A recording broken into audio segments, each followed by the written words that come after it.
I never thought a stupid paper cut could feel like a betrayal until that night. It was Friday. I'd been messaging Mark for a couple weeks. He said about going for an artsy diner downtown, and I said yes without hesitation. I wanted something easy. I didn't expect anything that would make me keep my keys in my fist on the walk to my car. The place had a low-budget cool vibe, mismatched chairs, a waitress with impossibly dark lipstick, and walls crowded with framed, baffling modern art. Mark showed up in scuffed boots and a leather jacket that looked like it had earned its own backstory. He smiled like a man who'd practiced smiling without showing his teeth. At first he was charming in a way that felt safe, thoughtful questions, a laugh that hit the right beats. He reached across the table to fold the napkin when my water glass left a ring. He seemed careful with small things. I liked that, even as the city outside got louder and lamps flickered. Then I noticed the cut. Tiny, a paper slice from earlier that day, red and angry against the skin of my right hand. I winced and dabbed it with a napkin. Mark did something I wouldn't blame anyone for calling sweet. He folded another napkin and, gentle as a practiced caretaker, dabbed the cut for me. The touch was precise, like he'd done it 100 times on elbows and knees and other people's soft parts. It felt intimate, the sort of contact that makes your pulse do a little irregular thing. He folded the napkin again when he was done and, without fanfare, slid it into the inside pocket of his jacket. He didn't make a show of it. He didn't wink or joke. He just smoothed the jacket like it was routine. I blinked and let it go because I wanted to like him. We talked. Bands. Some past concerts where my voice still remembers the bass line. He listened hard enough to make me forget, for a few minutes, the napkin in his pocket. Halfway through dinner, the tone shifted. Not abruptly, like a slow dial turning down. He started asking oddly specific questions. What time did you get back from work today? Did you eat anything different for lunch? Do you keep your windows open? Little things. Mundane things. When he spoke about it, it was with this soft conviction, like he'd stumbled across a truth and decided I should know. He told me he believed objects hold energy. Not in a spooky way, he said, smiling in that way that didn't reach his eyes. In an attuned way. A scrap of tissue, hair, a button. They carry a trace. He explained it like he expected me to be impressed. I laughed, the way you do when someone leans too far into their personal lore. But his eyes didn't leave mine. He said, "It helps me know people. It helps me know if we're compatible. There are better scripts for flirting." This was not one of them. When he reached into his pocket to fondle the napkin, folding it, smoothing it like a rosary, the laugh I'd been holding dissolved into something thin and brittle. He whispered something about being calibrated, about resonance, and the room shrank until it was only our table and the soft clack of utensils. I wanted to tell him to stop. I wanted to stand and leave and call someone ridiculous like my sister. But there's a weird social inertia on dates. You don't want to make a scene. You don't want to be the person who overreacts. I chose decorum in the moment and paid for both of us with my peace of mind. He got closer when he talked about how he collects things, old concert tickets, shirts that smell like a place, napkins that touched a person. He said it like he was describing stamps or coins. The meal blurred. I ate more out of habit than hunger and noticed how his thumbs traced the napkin seam as if memorizing punctuation. At one point, his hand grazed my knee under the table. It was casual, and then not. It felt like a test. How would I react? I let the contact happen, and then I flinched inward, the kind of internal recoil that makes you speak in clipped sentences until the moment passes. When the check came, I paid and said I had an early morning. He nodded, that steady smile back in place, like he hadn't just cataloged a part of me into his pocket. Outside the diner, the air was cold in a way that made my spine prick.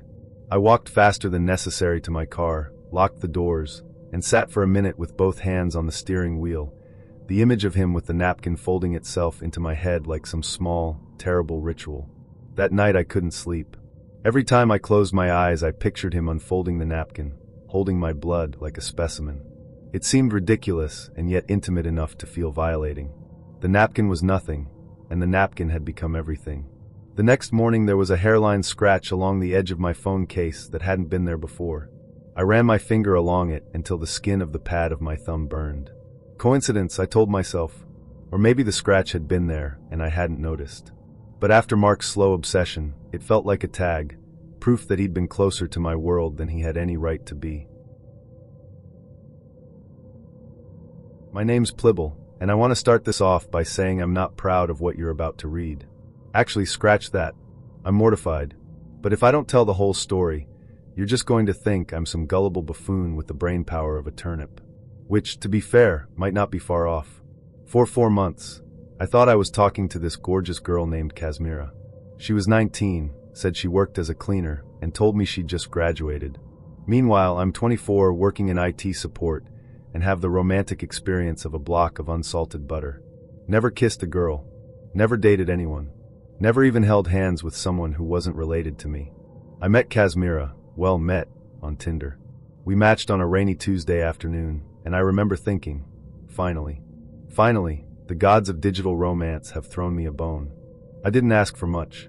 Just someone to talk to, maybe watch a movie with, and eventually someone to hold hands with awkwardly while sweating profusely.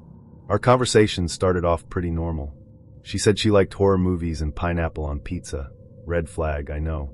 And she said she had a pet ferret named Slush. I was hooked. Who wouldn't be? A girl with a weird pet and a bright smile? Count me in. After chatting daily for about 3 months, I started to feel like she was the one. I imagined our future, us buying a house, raising ferrets, maybe even naming our first child Bluetooth as a joke. I know that sounds insane, but I was in deep in a fantasy that I didn't realize was being scripted by someone else entirely. Things started to get weird on a Friday night. I was sitting on my bed, scrolling through old messages, wondering if I should finally ask Kazmira out. I was terrified. I'd never been on a date before, so in my head I was like, do I say, want to go to a cafe? Or is that too basic? Should I suggest bowling? Is bowling romantic? Before I could overthink myself into a coma, she messaged me. Hey, what are you currently doing? I assumed she meant work or hobbies, so I responded vaguely, just doing some revision and project stuff for work. She replied with a bunch of laughing emojis. No, silly. I mean, what are you doing right now? Like, physically. This was the first real red flag. I remember squinting at the screen like, wait, what? I told her I was lying on my bed. She immediately started sending messages that got weird. I just got out of the shower, she wrote. Wish you were here to dry me off. I didn't know what to say. I'd never sexted before. Heck, I'd never even flirted successfully. But she kept pushing. Send me a pic face blowing a kiss, she wrote. I hesitated. My thumb hovered over the camera icon, like it was a detonator. Then she sent a photo. It was of her, or someone I thought was her, wrapped in a towel, with the towel accidentally slipping off. My brain short-circuited. I was like, okay, this is happening. This is real. I'm in an adult situation now. I sent a photo back. I won't go into details, but let's just say it wasn't PG-13. That night, I couldn't sleep. Not because I was ashamed, at least not yet, but because I felt euphoric. For the first time, I felt like someone wanted me. Like, actually wanted me. I was addicted to that feeling. The next few days, we messaged constantly. I gave her my phone number, started telling her about my family, my job, even the weird mole on my left shoulder that looks like a tiny Abraham Lincoln. I trusted this girl with everything. Then, the second red flag hit me like a sock full of pennies. One day she messaged, haha, I love that green fire hydrant on your street. It's so quirky. I froze. The fire hydrant on my street had been painted green by some neighborhood kid as a prank. It wasn't public knowledge, and I sure as heck hadn't mentioned it to her. That's when the paranoia kicked in. I live on a cul-de-sac. One way in, one way out. It's not a street you just pass through. For her to know about that fire hydrant, she had to have seen it herself. Maybe she drove by after I gave her my street name? I told myself, but that didn't sit right either. Who drives to a random guy's street just to look at a fire hydrant and not even say hi? I stopped messaging her for a few days. I kept looking out my window, half expecting her, or someone, to be watching me. But then came the flood of messages. Hey, what's wrong? Hey, can we talk? Hey, wanna have fun again? Smiling face with horns. Hey, I miss you. I was torn. Part of me, a dumb, hormone-fueled part, still believed she was real. That maybe, just maybe, I was overreacting. So I decided to test her. Hey, can we do a video call tonight? I asked. No reply. For 4 days. That was unheard of. Kazmira always replied within minutes. Now nothing. Finally, she responded. Haha, maybe tomorrow. I'm just super busy with my studies, grinning face with sweat. I knew it. Something was up. She was dodging the call. I pressed harder. Look, if we don't video call soon, I'm blocking you. Please don't play me. I really like you. That got her attention. Okay, but I'm super shy. Please be kind, she wrote. I scheduled the call for the next night. My heart was pounding. This was it. The moment of truth. I called her on WhatsApp. The phone rang and rang and rang. Finally, someone picked up, but the camera was covered, just a reddish blur, like someone had their thumb over the lens. "Hey, are you there?" I asked. No reply, just heavy, wheezy breathing. "Hello?" I tried again. "Kazmira?" Then the thumb moved. I nearly vomited. Staring back at me wasn't a 19-year-old girl with a ferret and a towel. It was Mr. Dargle, my 94-year-old neighbor. The guy who lives 3 houses down. My jaw hit the floor. I hung up immediately and threw my phone across the room like it was cursed. Every message suddenly felt dirty. Every photo I'd sent felt like evidence in a criminal investigation. I wanted to scrub my brain clean with bleach. I blocked every contact, deleted every message. I even threw out the hoodie I was wearing that first night we sexted. I didn't eat. I didn't sleep. I called into work sick and spent the whole day under my blanket, trying not to scream. And Mr. Dargle? That creepy fossil had seen everything. I couldn't stay on that street. Every time I walked outside, I felt like the bushes were laughing at me. 1 week later, I packed up everything, sold the house at a loss, and moved across town. I never looked back. I still can't look a fire hydrant in the eye. My name's Plibble, and I want to start this off by saying I'm not proud of what you're about to read. Actually, scratch that. I'm mortified. But if I don't tell the whole story, you're just going to think I'm some gullible buffoon with the brain power of a turnip. Which, to be fair, might not be far off. For 4 months, I thought I was talking to this gorgeous girl named Kazmira. She was 19, said she worked as a cleaner, and told me she'd just graduated. Meanwhile, I'm 24, working in IT support, and have the romantic experience of a block of unsalted butter. Never kissed a girl. Never dated anyone. Never even held hands with someone who wasn't related to me. I met Kazmira, on Tinder. We matched on a rainy Tuesday afternoon, and I remember thinking, finally, the gods of digital romance have thrown me a bone. I didn't ask for much. Just someone to talk to, maybe watch a movie with, and eventually someone to hold hands with awkwardly while sweating profusely. Our conversation started off pretty normal. She said she liked horror movies and pineapple on pizza. Red flag, I know. And she said she had a pet ferret named Slush. I was hooked. Who wouldn't be? A girl with a weird pet and a bright smile? Count me in. After chatting daily for about 3 months, I started to feel like she was the one. I imagined our future, us buying a house, raising ferrets, maybe even naming our first child Bluetooth as a joke. I know that sounds insane, but I was in deep in a fantasy that I didn't realize was being scripted by someone else entirely. Things started to get weird on a Friday night. I was sitting on my bed, scrolling through old messages, wondering if I should finally ask Kazmira out. I was terrified. I'd never been on a date before, so in my head I was like, do I say, want to go to a cafe? Or is that too basic? Should I suggest bowling? Is bowling romantic? Before I could overthink myself into a coma, she messaged me. Hey, what are you currently doing? I assumed she meant work or hobbies, so I responded vaguely, just doing some revision and project stuff for work. She replied with a bunch of laughing emojis. No, silly. I mean, what are you doing right now? Like, physically. This was the first real red flag. I remember squinting at the screen like, wait, what? I told her I was lying on my bed. She immediately started sending messages that got weird. I just got out of the shower, she wrote. Wish you were here to dry me off. I didn't know what to say. I'd never sexted before. Heck, I'd never even flirted successfully. But she kept pushing. Send me a pic face blowing a kiss, she wrote. I hesitated. My thumb hovered over the camera icon, like it was a detonator. Then she sent a photo. It was of her, or someone I thought was her, wrapped in a towel, with the towel accidentally slipping off. My brain short-circuited. I was like, okay, this is happening. This is real. I'm in an adult situation now. I sent a photo back. I won't go into details, but let's just say it wasn't PG-13. That night, I couldn't sleep. Not because I was ashamed, at least not yet, but because I felt euphoric. For the first time, I felt like someone wanted me. Like, actually wanted me. I was addicted to that feeling. The next few days, we messaged constantly. I gave her my phone number, started telling her about my family, my job, even the weird mole on my left shoulder that looks like a tiny Abraham Lincoln. I trusted this girl with everything. Then, the second red flag hit me like a sock full of pennies. One day she messaged, "Haha, I love that green fire hydrant on your street. It's so quirky." I froze. The fire hydrant on my street had been painted green by some neighborhood kid as a prank. It wasn't public knowledge, and I sure as heck hadn't mentioned it to her. That's when the paranoia kicked in. I live on a cul-de-sac. One way in, one way out. It's not a street you just pass through.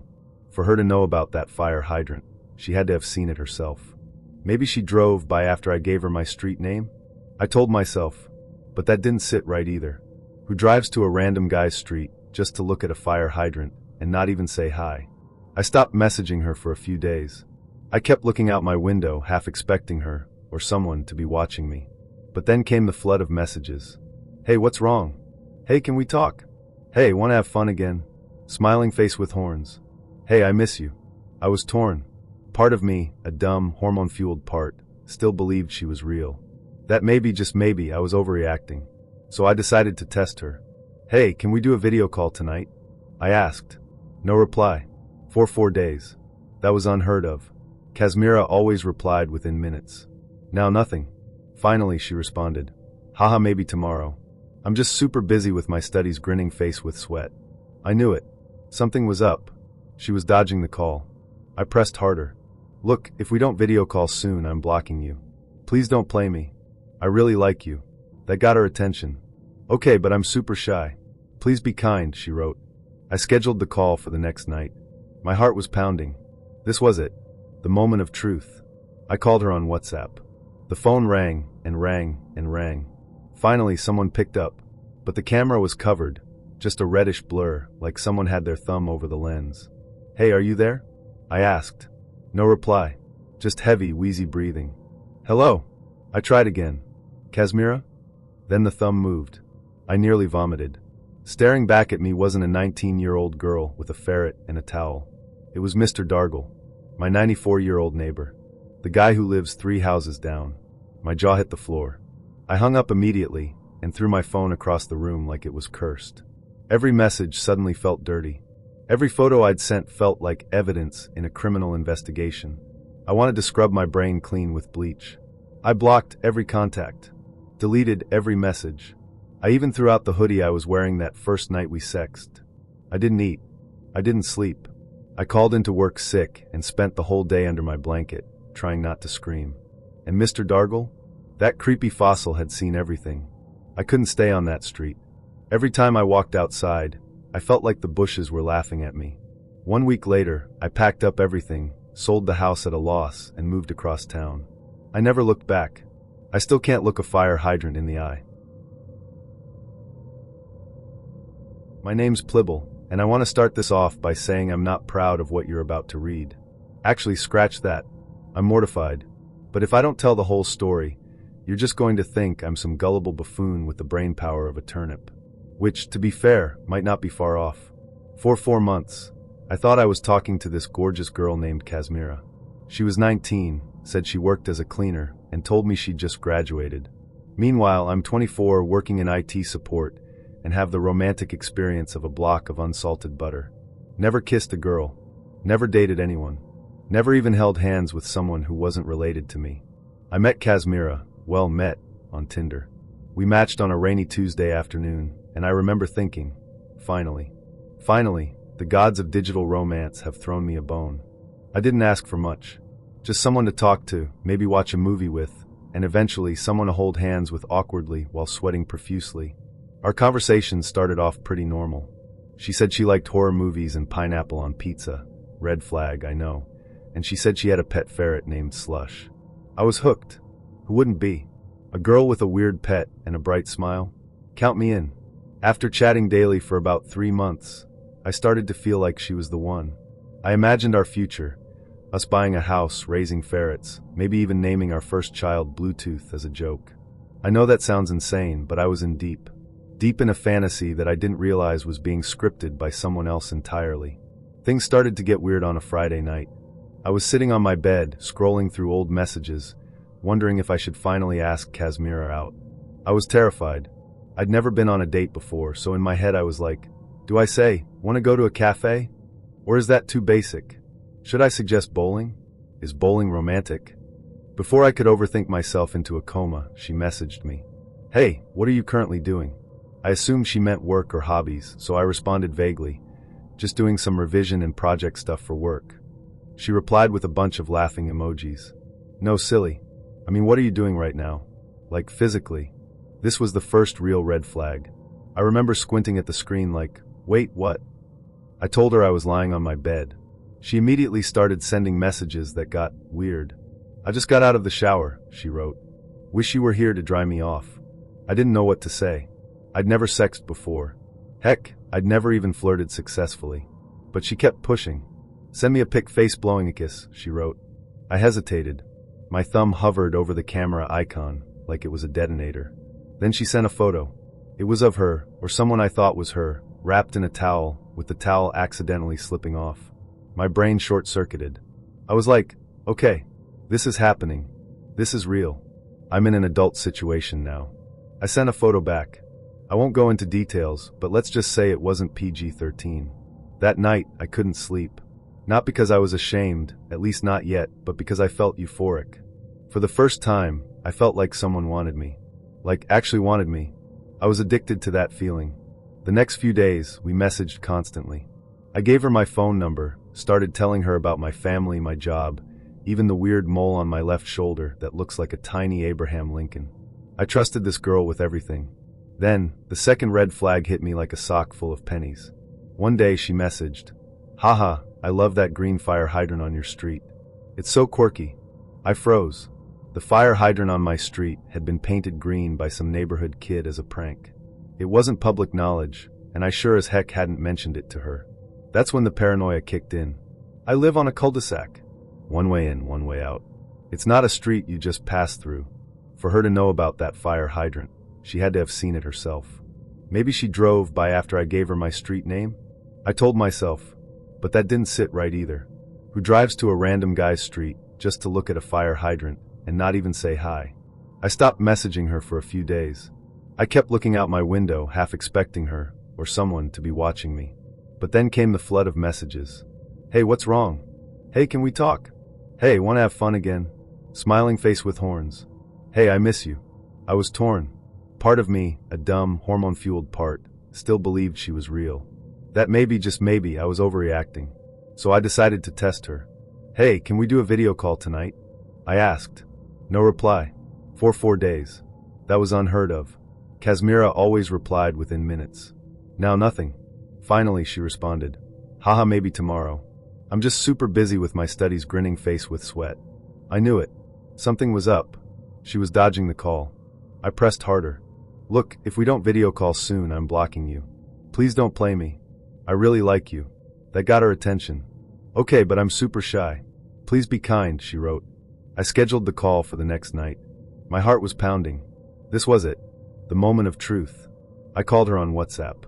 The phone rang and rang and rang. Finally, someone picked up, but the camera was covered, just a reddish blur, like someone had their thumb over the lens. Hey, are you there? I asked. No reply, just heavy, wheezy breathing. Hello? I tried again. Kazmira? Then the thumb moved. I nearly vomited. Staring back at me wasn't a 19-year-old girl with a ferret and a towel. It was Mr. Dargle, my 94-year-old neighbor, the guy who lives 3 houses down. My jaw hit the floor. I hung up immediately and threw my phone across the room like it was cursed. Every message suddenly felt dirty. Every photo I'd sent felt like evidence in a criminal investigation. I wanted to scrub my brain clean with bleach. I blocked every contact, deleted every message. I even threw out the hoodie I was wearing that first night we sexted. I didn't eat. I didn't sleep. I called into work sick and spent the whole day under my blanket, trying not to scream. And Mr. Dargle? That creepy fossil had seen everything. I couldn't stay on that street. Every time I walked outside, I felt like the bushes were laughing at me. 1 week later, I packed up everything, sold the house at a loss, and moved across town. I never looked back. I still can't look a fire hydrant in the eye. I deserved everything that happened to me. Every bruise, every sleepless night, every ounce of shame that still hits me at 2 a.m. while I stare at the ceiling and wish I could start over. But let's rewind. My name's Grimbly. I'm 27, and for a while, I was what you'd call a professional Tinder con artist. I didn't wear a ski mask or break into houses.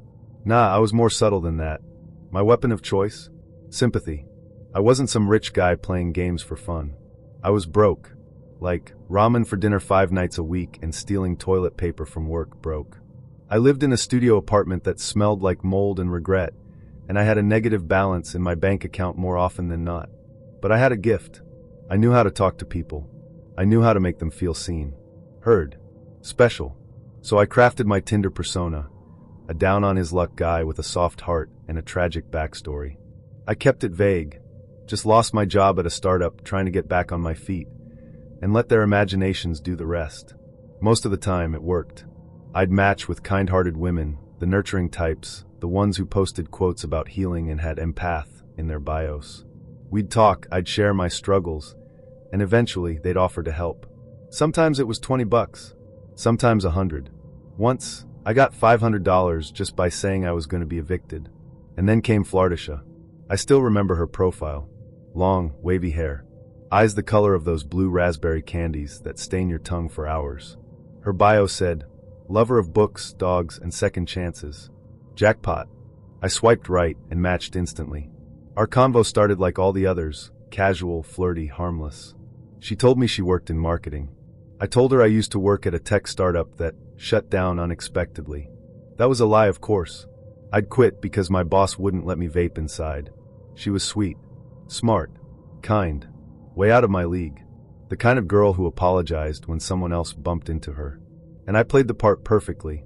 I'm just trying to get back on my feet, I'd say. It's been rough, but I'm doing my best. You're so strong, she'd reply. You've got this. After a week, I dropped the first hint. I might be short on rent this month. I hate asking, but she sent me $200. No questions asked. I thanked her like she'd saved my life. And in a way, she had. That money went straight to overdue bills and a new PS5 controller. Weeks turned into months. I kept the act going. I'd take her on cheap dates, picnics, movie nights, walks in the park. She thought I was being romantic.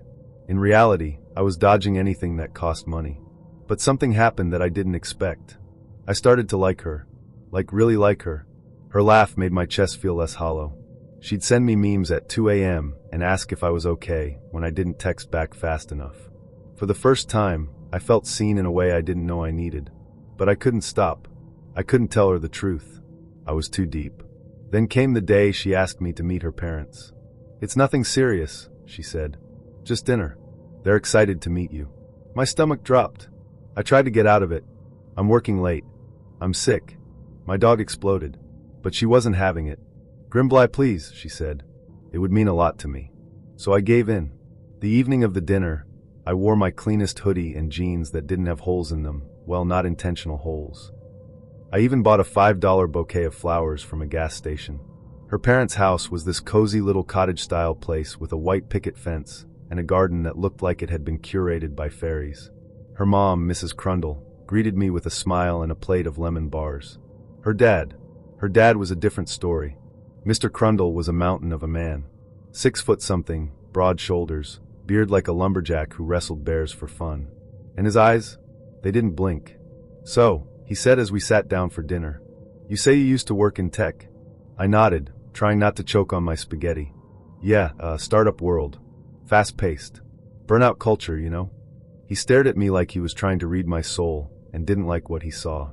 The rest of dinner was polite but tense. He kept asking questions about my job, my plans, my future. I danced around every answer like I was auditioning for Dancing with the Liars. After dessert, Flirtisha and her mom went into the kitchen. Mr. Crundle stayed behind. Listen, Grimbly, he said in a low voice. I know what you're doing. My heart stopped. I don't know what you mean. He leaned in. You're using my daughter. You think I don't see it? You've got no job, no ambition, and too many convenient sob stories. I tried to speak, but he wasn't finished. You're not the first, but you will be the last. I stood up, muttered something about needing fresh air, and headed for the door. Flirtisha met me in the hallway. Are you okay? She asked. I nodded. Yeah, I need to go home. She looked hurt. Did something happen? I shook my head. It's not you. I swear. She didn't press. She just hugged me. Text me when you get home, okay? I left without looking back. That night, I didn't sleep. I kept replaying his words in my head. You've got no ambition. You're using my daughter. He was right. The next day, I tried to ghost her. I didn't reply to her texts. I ignored her calls. But she didn't give up. Please talk to me. I miss you.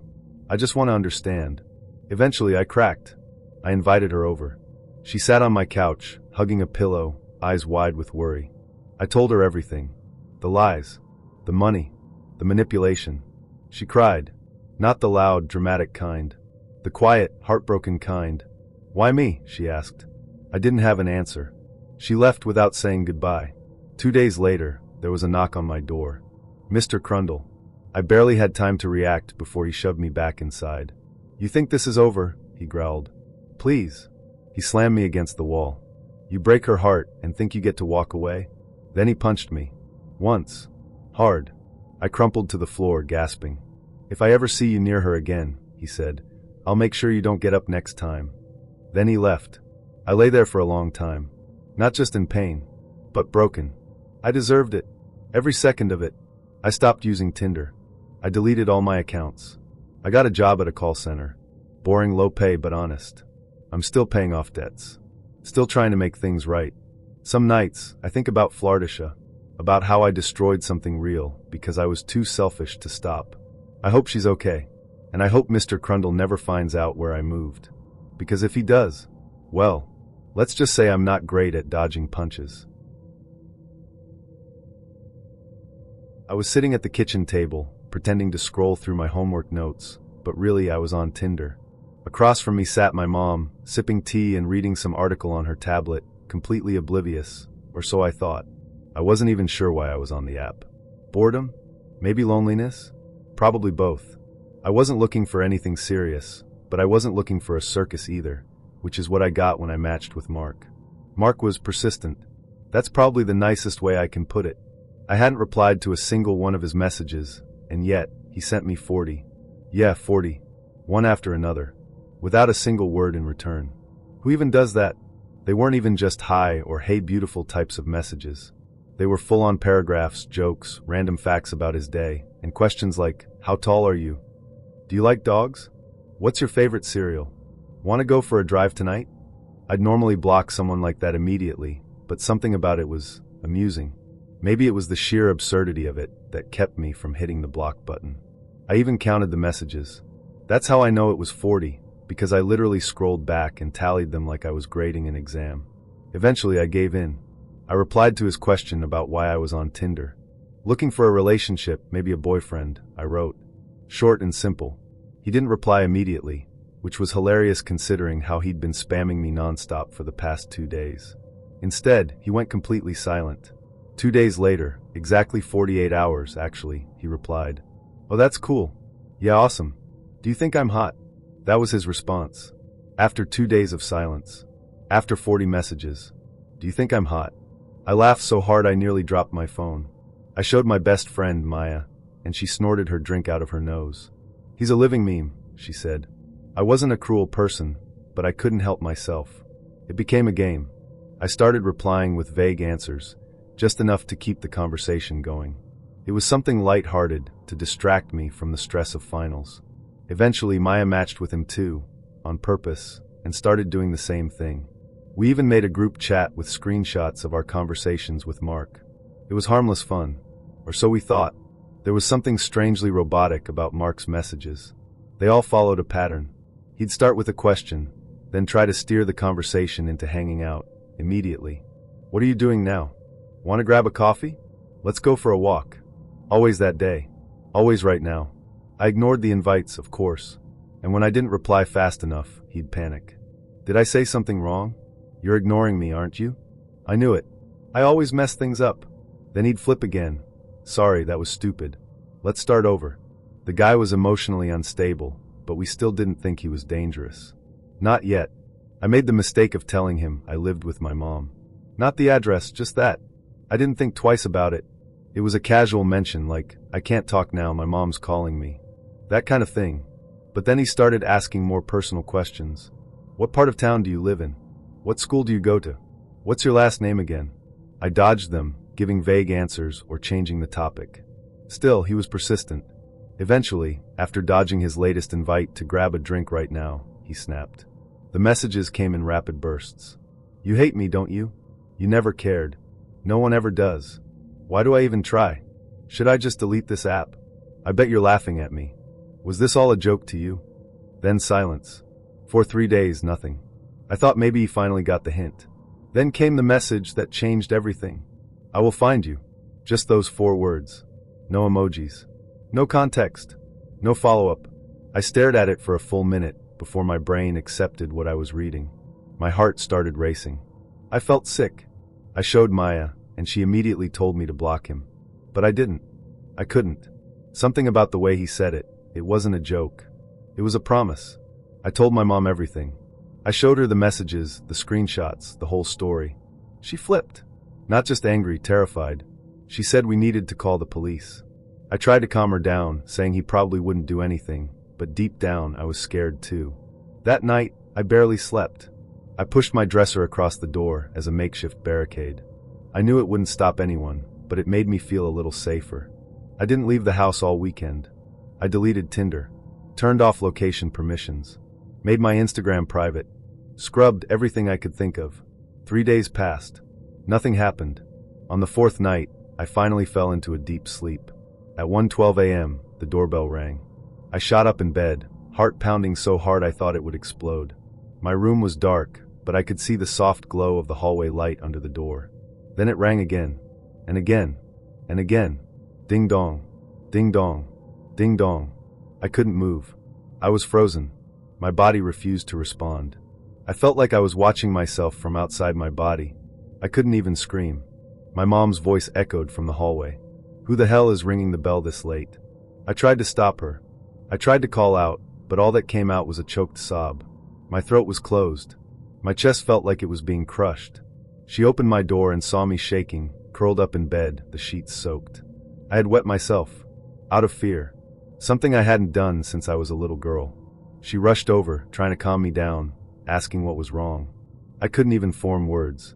I just pointed to the window. She looked. There was a man standing at the front steps, repeatedly pressing the doorbell. He was wearing a hoodie, a baseball cap pulled low over his face. No car, no bike, just him, standing there like he belonged. My mom opened the window and yelled, "Hey, who are you? What do you want?" The man looked up. It was Mark. My blood turned to ice. I couldn't believe it. He was here, at our house. Somehow he found me. My mom turned to me, her face pale. "Do you know him?" I couldn't speak. She didn't wait. She slammed the window shut and grabbed her phone. "I'm calling the police." Mark started pacing on the porch, muttering to himself, still ringing the bell every few seconds. His face was twisted in confusion or anger. I couldn't tell. He looked like someone who had lost his grip on reality long ago. When the police arrived, Mark tried to act normal. "I'm here to pick up my girlfriend," he told the officers. "We were supposed to go on a date." The officers pulled him aside, asked him questions, and then told him to leave the property immediately. They warned him not to come back, and that charges could be filed if he did. I never found out how he got our address. The officers said they'd investigate, but I never heard back. Maybe he pieced it together from social media. A tagged location, a background in a photo, maybe even something I said without realizing. After that night, I couldn't sleep for weeks. I kept the dresser against the door. I kept the blinds shut. I jumped at every creak in the floorboards. My mom never let me forget it. "You brought this into our home," she'd say. And she wasn't wrong. I had. I deleted every dating app. I cut off all contact with strangers online. I even changed my number. I'm sitting in my car, parked 2 blocks away from the cafe, and I've never been so grateful for silence. The date I just had with Brandon drained every ounce of social energy I had. I feel like I just attended a 4-hour lecture on apocalypse survival, coffee culture, and why memes are the purest art form known to mankind. I didn't sign up for that. I signed up for a cappuccino and a chat. Instead, I got a one-man TED Talk with no intermission. Let me start from the beginning. Brandon and I matched on Tinder a week ago. He had warm brown eyes, short curly hair, and a confident smile that made me think, okay, maybe this one's different. His bio said he was a curious thinker, lover of nature, and unapologetically real. I should have known from that last part. People who claim to be unapologetically real are often the least self-aware people on the planet. Still, our chats were light and humorous. He made a few jokes that landed, and he seemed to have genuine enthusiasm for life. At the very least, I figured it'd be an interesting experience. I told myself to keep an open mind. After all, how bad could coffee with a stranger really be? Spoiler, very bad. I got to the cafe early, like a solid 15 minutes early. I like to scope out the room, pick the best seat, and mentally prepare myself. I ordered a caramel macchiato and found a corner booth by the window. The place was cozy, all exposed brick walls, Edison bulbs, and local art hanging from wires. The kind of place where everyone pretends they're writing a novel, but are really scrolling through Reddit. Then Brandon walked in. He was wearing a black t-shirt that said, "I'm not arguing, I'm just explaining why I'm right," paired with khaki cargo shorts and hiking sandals. In March, it was 53 degrees outside. I blinked and tried to swallow the first wave of regret that hit me. "Hey," he said loudly, as if announcing himself to the entire cafe. A few heads turned. I gave a small wave and smiled, trying to suppress the sinking feeling in my gut. He sat across from me and launched straight into commentary about the vibe of the place. "It's got this post-industrial, anti-consumerist vibe, right?" He used the word vibe at least 6 more times before I could get a word in. I asked him, "So what's your go-to drink?" He leaned back, grinning like he was about to reveal a secret. "Oh, I only drink cold brew. Hot coffee is for amateurs." I smiled politely. "Why do you say that?" "It's got a better flavor profile. And honestly, hot coffee's been ruined by the corporate machine. You know, Starbucks, Dunkin', all that watered-down nonsense. Cold brew is for people who respect the bean." I nodded slowly and took a long sip of my caramel macchiato, which was drowning in whipped cream and sugar. It was delicious, and I didn't care what Brandon thought about it. He kept going, talking about how the cafe's aesthetic reminded him of a place in Portland where he almost moved to, but didn't because of the energy. I didn't ask what that meant. I tried to change the subject. "So, what do you do for work?" "I'm an independent consultant." "What kind of consulting?" "I help small businesses grow their online presence. You know, engagement strategies, algorithm analysis, that kind of thing." Translation: he sells Instagram likes. "Cool," I said, unsure how else to respond. He took this as an invitation to launch into a 15-minute speech about the evils of social media, despite the fact that his entire job revolves around it. "Do you know what the real problem is?" he asked. "People don't know how to present authenticity. Everyone's just performing." I wanted to say, "You're literally wearing a shirt that performs arrogance," but I bit my tongue. Then came the apocalypse talk. I asked him what he liked to do for fun, hoping he'd say something normal like hiking or movies. Instead, his eyes lit up. "I've been deep into survival prepping lately." "Oh, yeah. I follow a bunch of YouTube channels. Learn how to make fire with sticks, purify water, identify wild edibles. Did you know you can eat dandelions?" I did not. They're actually super nutritious. I've been experimenting with wild foraging. Found some mushrooms that looked safe. Haven't tried them yet, though. Still researching. I stared at him, trying to picture this man crouched in a city park, gnawing on weeds while bypassers watched in horror. "Right," I said. "So you're preparing for what exactly?" "The collapse. You know, climate change, economic downfall, government control. It's all coming. You've got to be ready." He pulled out a small notebook and opened it to a page labeled Bug-Out Bag Essentials. I kid you not. He had a bulleted list of items he was collecting. Portable stove, water filters, high-calorie ration bars, a foldable shovel. I was speechless. I looked around the cafe. Everyone else was having normal conversations, laughing, reading, existing peacefully. Meanwhile, I was stuck in the middle of a doomsday prepper's PowerPoint presentation. To steer the conversation into safer territory, I mentioned that I worked as a graphic designer. He nodded, pretending to be interested, before saying, "Design is cool, but memes are where the real art is." Memes? Think about it. They spread faster than anything. They're culturally relevant, accessible, free. It's modern art for the people. I mean, memes are fun, but design is about communication, problem solving. Yeah, but memes are raw, unfiltered. Design is just commercial. It's corporate storytelling. I rolled my eyes internally. I didn't know how much longer I could take this. Then came his diet opinions. The waitress brought us a slice of cheesecake to share. I was hoping it would be the one redeeming part of this date. I took a bite, creamy, sweet, amazing, And just as I was about to go in for another forkful, Brandon dropped this gem. Cheesecake is basically a heart attack on a plate. You know that, right? I froze. Excuse me? No offense, just saying. Dairy, sugar, processed carbs. It's poison, really. I looked him dead in the eyes, put my fork down, and said, Brandon.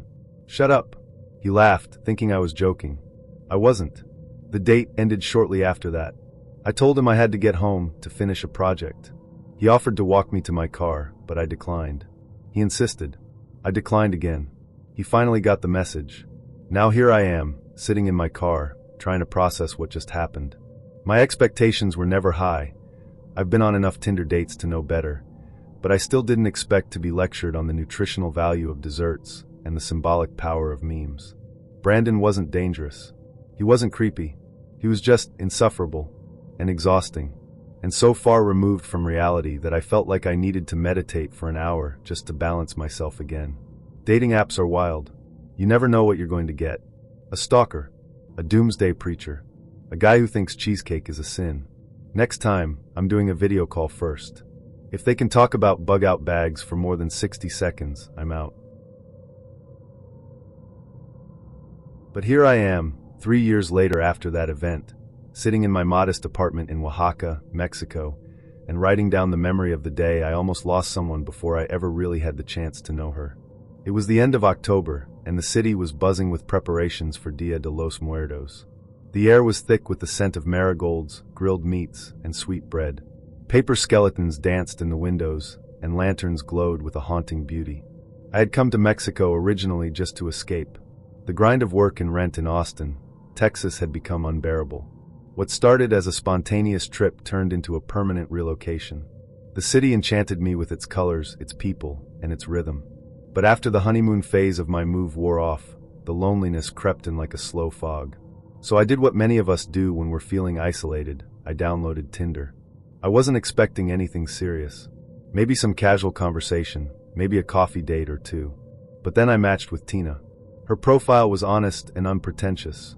She had a photo of herself in front of a mural in Coyoacan and another smiling, holding a street taco in one hand and a pineapple agua fresca in the other. Her messages were witty, warm, and refreshingly real. After a few days of chatting, we agreed to meet at a small cafe I'd been to before, one that served locally roasted coffee and had the best chocolate croissants outside of France. I arrived early, nervous energy coursing through me. When Tina walked in, dressed in a flowing sunflower yellow dress, I felt the air in my lungs pause. She was even more beautiful in real life, and when she smiled and said, "Hey Craig, you found me," I felt like I already knew her. The first hour was magic. We talked about everything from our favorite books to bizarre travel encounters. She told me about growing up in a small town in Oregon and how she had recently moved to Mexico to teach English and immerse herself in a new culture. I told her about my love for photography and my decision to leave behind the corporate world for something more meaningful, even if less stable. After our coffee and croissants, Tina suggested we take a little walk. There was a street vendor she liked nearby who sold grilled corn slathered in cheese and chili powder. I didn't hesitate. The sun was high, the streets were alive with music and chatter, and everything seemed to be going perfectly. Until it wasn't. We had just turned a corner when we heard a low, guttural growl. I looked up and froze. From behind a trash bin staggered a mangy street dog. It was medium-sized but looked famished, its ribs pressing against its skin, and its eyes wide with hunger and fear.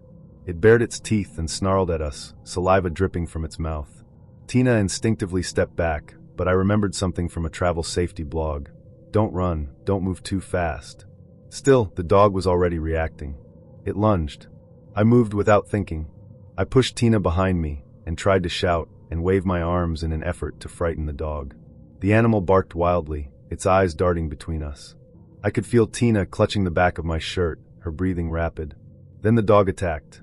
It lunged for Tina's leg, biting down with a ferocity that chilled my blood. She screamed, a sharp, guttural sound that cut through the bustling street. I tried to kick the dog away, yelling, grabbing at anything nearby. But it held on, growling, until suddenly a man appeared. Out of nowhere, he rushed at the dog with a large plastic bottle and sprayed water directly into its face. The dog yelped, startled, and released Tina's leg before bolting down the alley, disappearing into the shadows. Tina collapsed to the pavement, clutching her leg.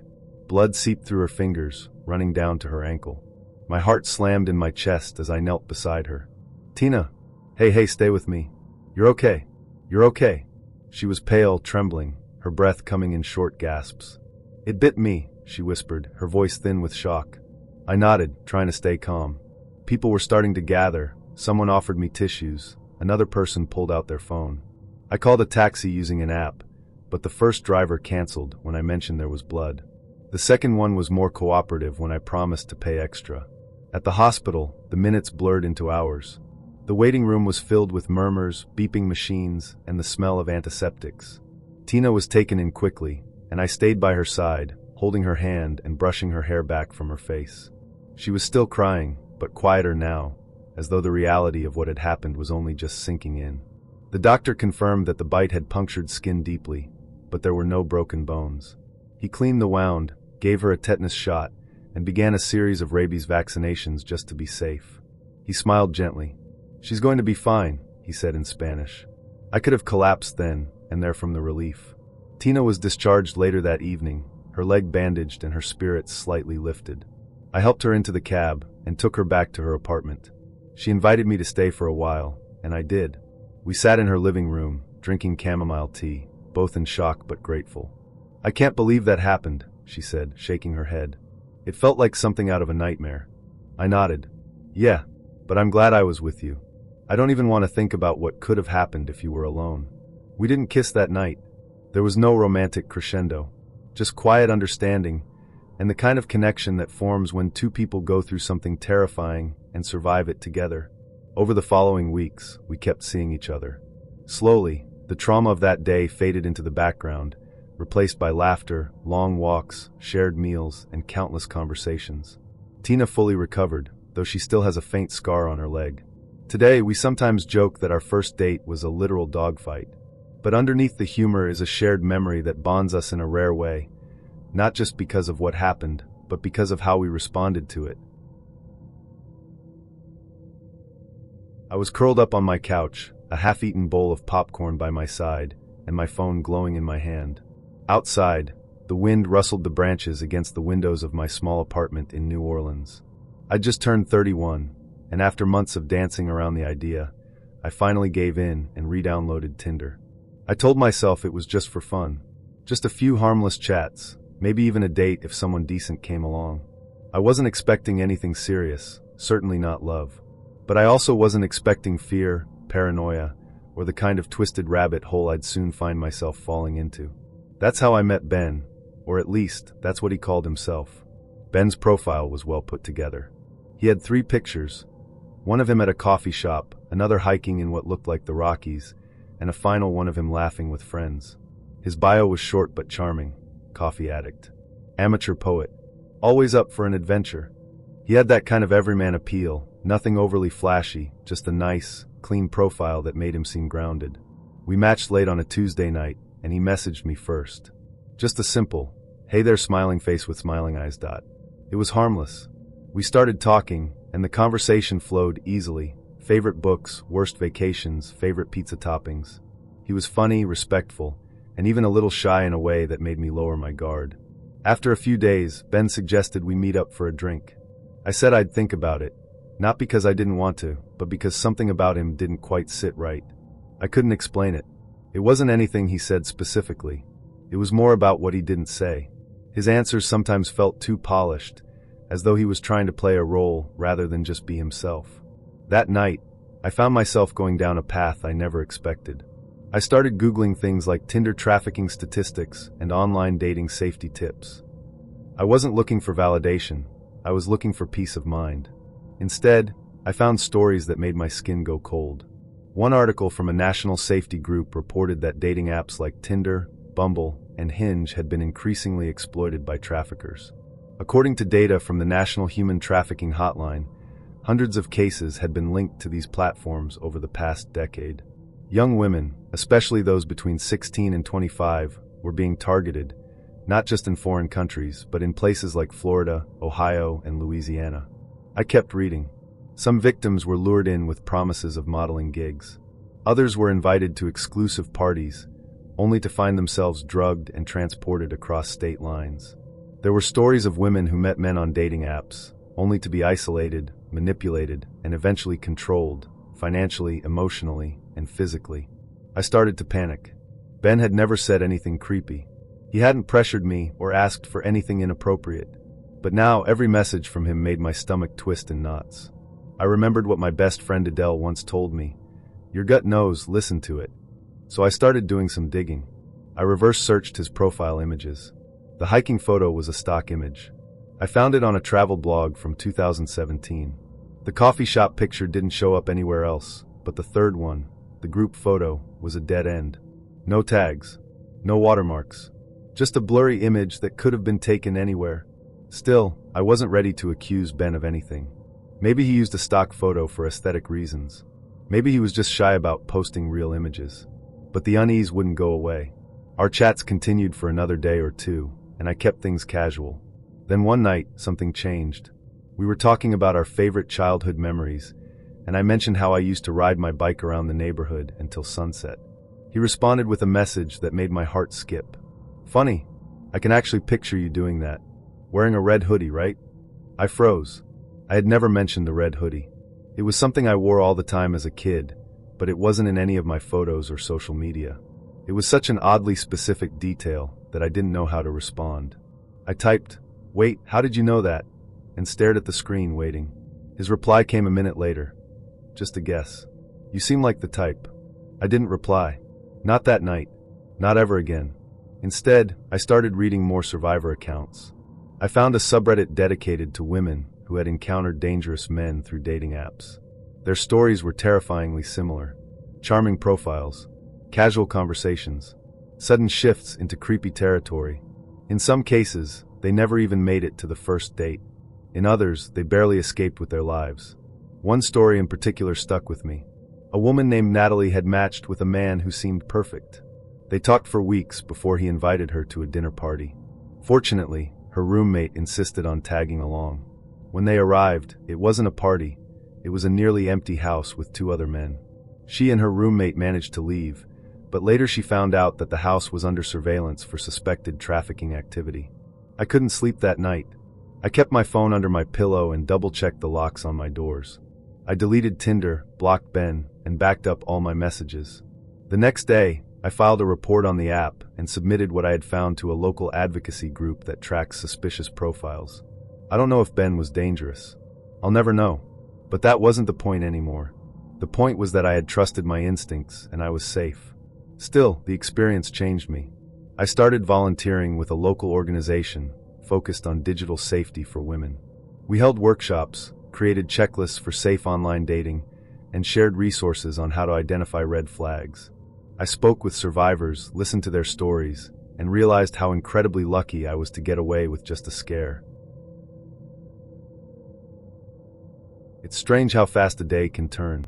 One moment you're watching someone smile, and the next, you're watching their lungs fight for air they can no longer breathe.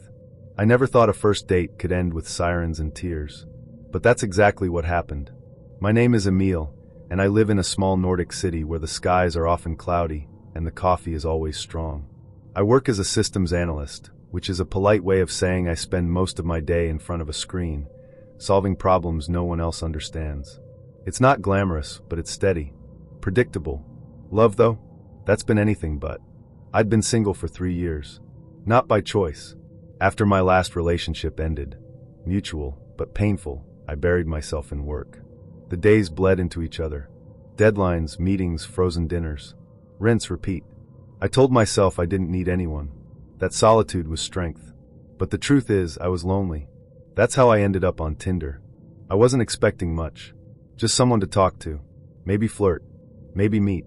I never thought I'd swipe right on someone like Sarah. Her profile was full of color.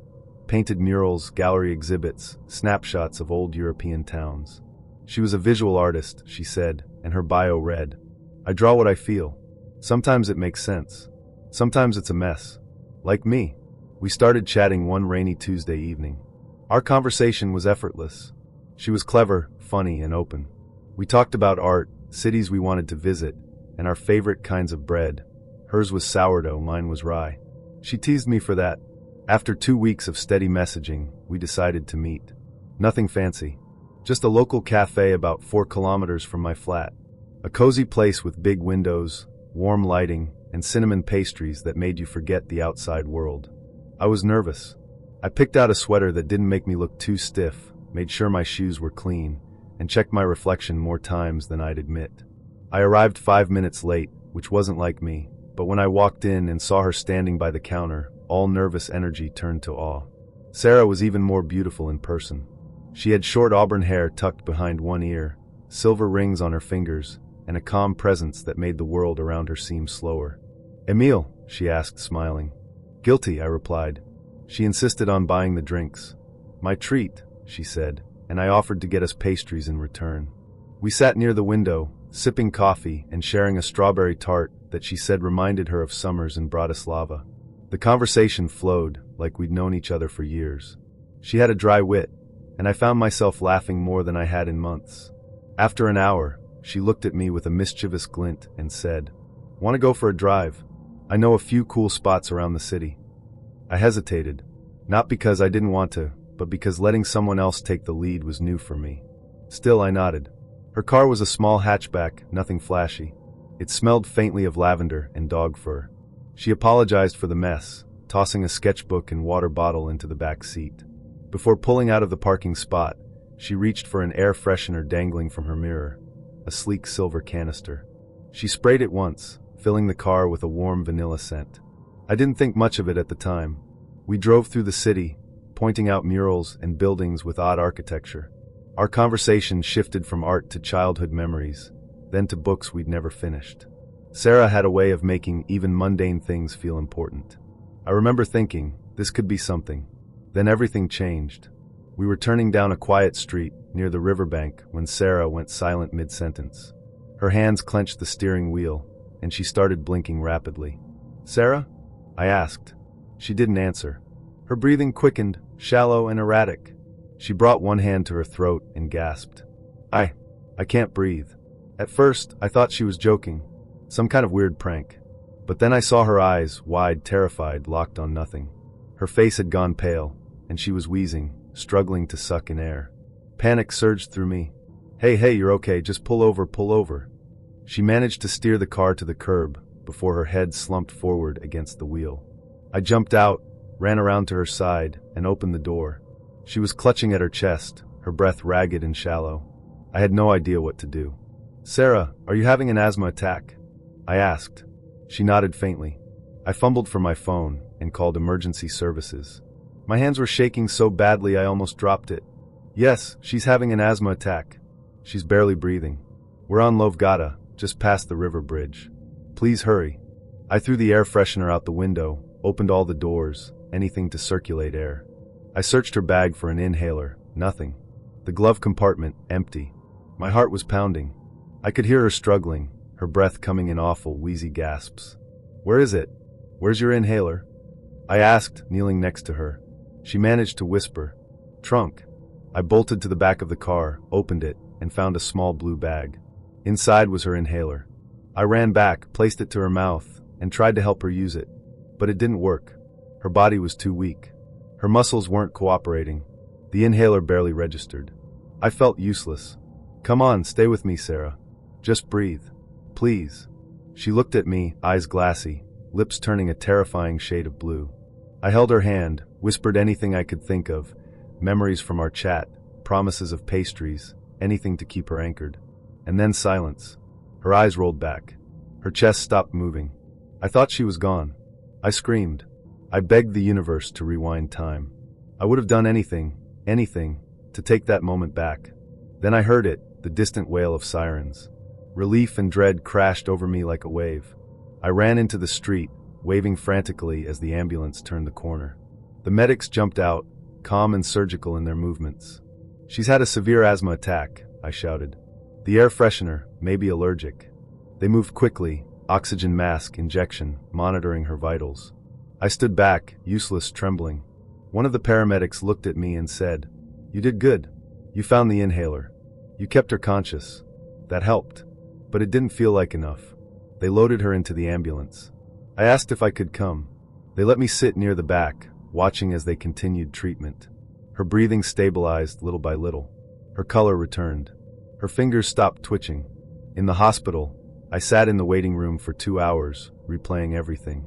The air freshener, my hesitation, the look in her eyes. When they finally let me see her, she was groggy but awake. She smiled weakly and whispered, "You stayed." I nodded, choking back tears. Of course I stayed. She was kept overnight for observation. The doctors said it was a combination of asthma and an allergic reaction, likely triggered by something in the spray. They told me that without quick action, she might not have made it. I visited her again that night, brought her snacks, a sketchbook, and a cheap stuffed bear from the hospital gift shop. She laughed at how ugly it was. We kept seeing each other after that, not out of guilt or obligation, but because something real had sparked between us. It's weird how one lie can turn into a 4-year relationship. And by weird, I mean terrifying, especially when the lie is your name and your entire identity. Let me explain. My name is Casper Lindegard. I'm 33 and work as a senior legal advisor at a firm that prides itself on long hours, overpriced coffee, and passive-aggressive emails. I'm not the office clown or the guy who brings in cupcakes. I'm the one in the corner cubicle, always working late, always replying with "per my last email," and deeply allergic to small talk. The truth is, I'm lonely. I didn't set out to deceive anyone, honestly. But you try being single in a workplace where even a sneeze gets dissected in the break room. I could already hear it. "Oh, did you hear? Casper from compliance is on Tinder now. Must be desperate." I didn't want the whispers. I didn't want the pity. So I did what any over-analytical, socially anxious overachiever would do. I made a fake profile. Enter Mikkel. Mikkel sounded relaxed, approachable, like a guy who wore denim jackets and used cologne that smelled like pine and confidence. Mikkel didn't stress about quarterly reports or get anxious before Zoom calls. He was the opposite of me. I uploaded a slightly older picture of myself, less corporate, more casual, and listed my job as freelance writer, because that sounded creative and mysterious. I figured I'd flirt a bit, maybe go on a date or two. Nothing serious. Just enough to remind myself that I was still human. Then I matched with Leaky. Her name alone made me pause. Leaky. It means happiness in Danish, which felt like a challenge in itself. Her profile was minimal. A few sun-drenched travel shots, a black and white sketch of a French cafe, and a one-sentence bio. Chasing light and good coffee. We started chatting that evening. She was witty, sarcastic in the best way, and never used emojis. I liked that. Our conversations were casual, but laced with curiosity. I told her I was Mikkel, a writer working on a piece about urban loneliness. She told me she was a designer, freelance mostly, with a love for strange museums and late-night walks. We messaged on and off for about a month. Nothing intense, just tiny pebbles of connection that slowly built into something more. Eventually, we decided to meet. Her idea, not mine. "Let's do something weird," she said. "Like bingo." Bingo? I thought she was joking. I mean, who suggests a bingo hall for a first date? But she was serious. And weirdly, I loved it. I arrived 10 minutes early, dressed in jeans and a navy coat that I hoped screamed creative freelance guy, and not exhausted lawyer trying too hard. I sat at a table near the back, surrounded by pensioners shuffling cards and whispering numbers like they were state secrets. Then she walked in. Leaky was stunning. Not in a flashy, overdone way, but in the kind of way that made you forget what you were thinking. She wore a mustard yellow dress with tiny white flowers on it, and had a scarf tied around her neck like she'd just stepped out of a painting. Her hair was messy in an intentional way, and her eyes flicked across the room like she was collecting stories. She spotted me and smiled. "Mikkel?" "That's me," I said, standing up and offering my hand, which she ignored in favor of a hug. She smelled like bergamot and something citrusy. I tried not to look stunned. We sat down, and the conversation immediately clicked. No awkward silences. No forced small talk. We joked about the competitive elderly around us, made up fake bingo rivalries, and even got shushed by a woman in a purple sweater named Hedvig who took the game very seriously. It was perfect. 20 minutes in, Leaky leaned back, looked me dead in the eye, and said, "You know, Mikkel, I was surprised to see you on Tinder." My heart stopped. "Surprised?" I asked, trying to sound casual while my brain started screaming. "Yeah, I didn't expect to run into anyone from my past. Especially not from the firm." My stomach dropped into my shoes. "The firm? I croaked. What do you mean? She smirked. Come on, Casper. I used to work in HR, Lindegard, head of legal affairs. I reviewed your CV when we were hiring for the compliance team. I know exactly who you are. I wanted to vanish, evaporate into the bingo cards, and become one with the retirees. Before I could respond, she burst out laughing. Relax. I don't care. I left that place 2 years ago. You've got nothing to worry about. I stared at her, stunned. Wait, you're not mad? Mad? No. Amused? Absolutely. You look like you just got caught stealing office supplies. We both started laughing, probably too loudly, and Hedvig gave us another death glare.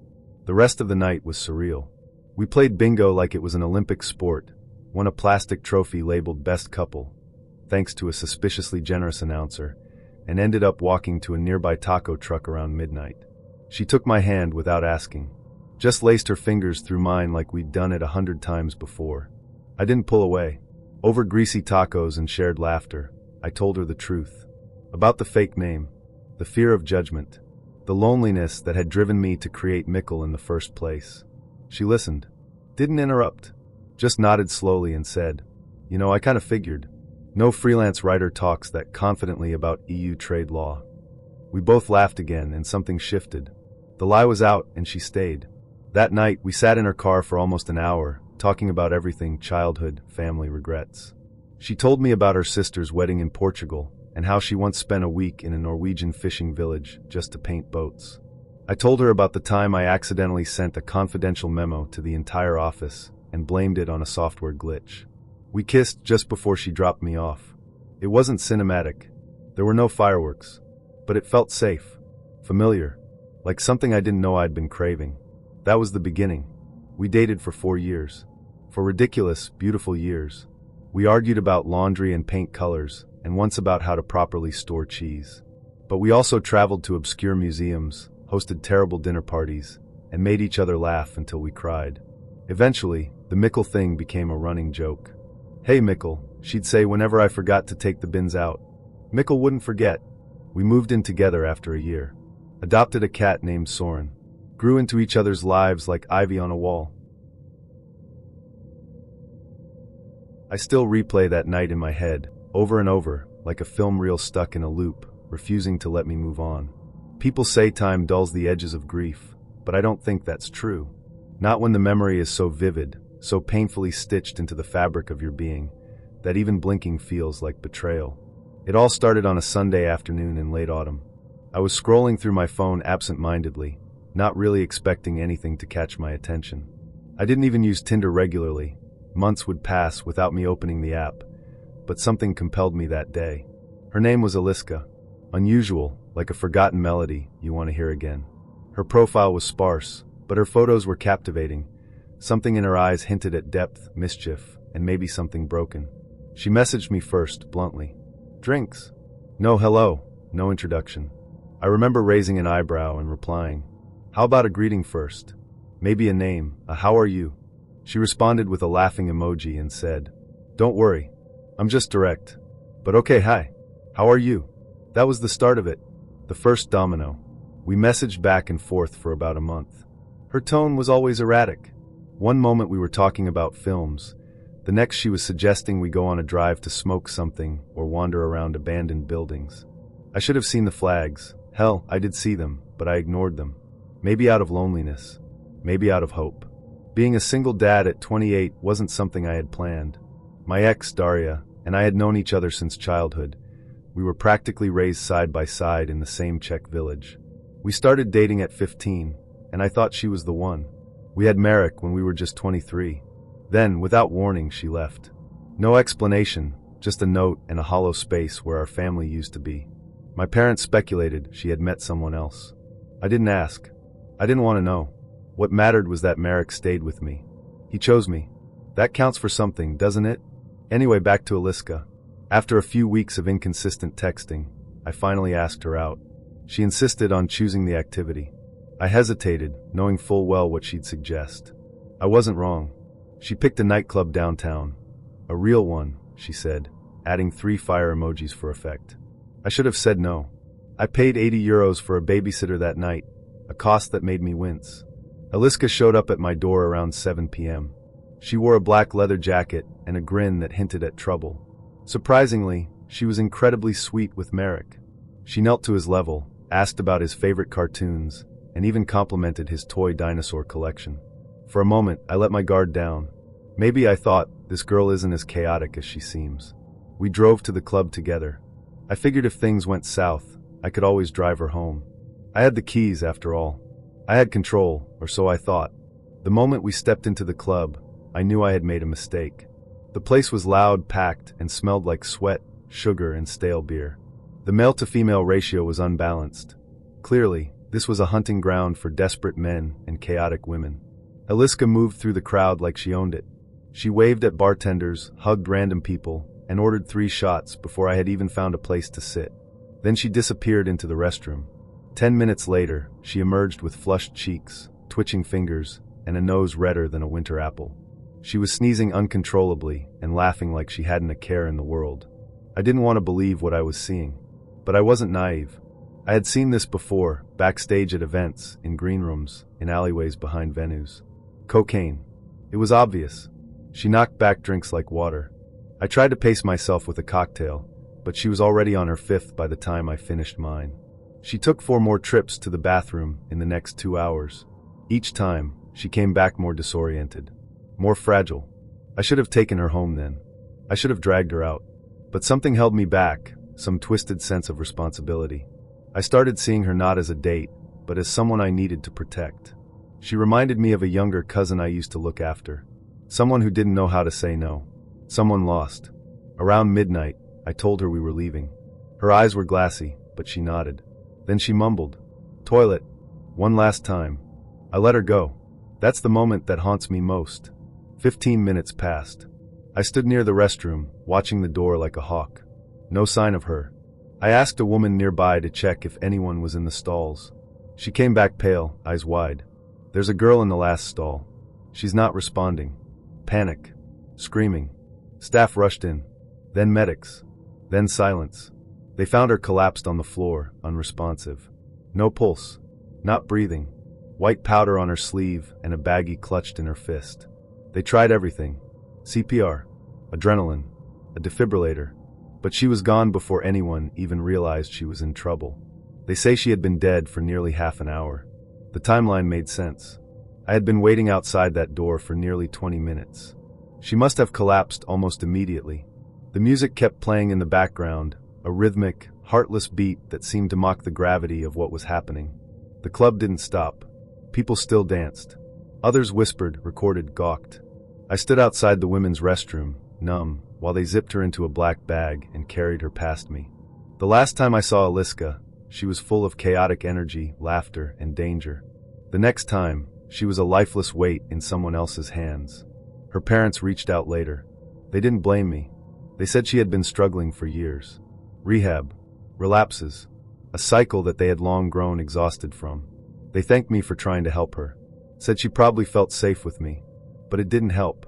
I still feel responsible. I still think that if I had just said no to that night, she might still be alive.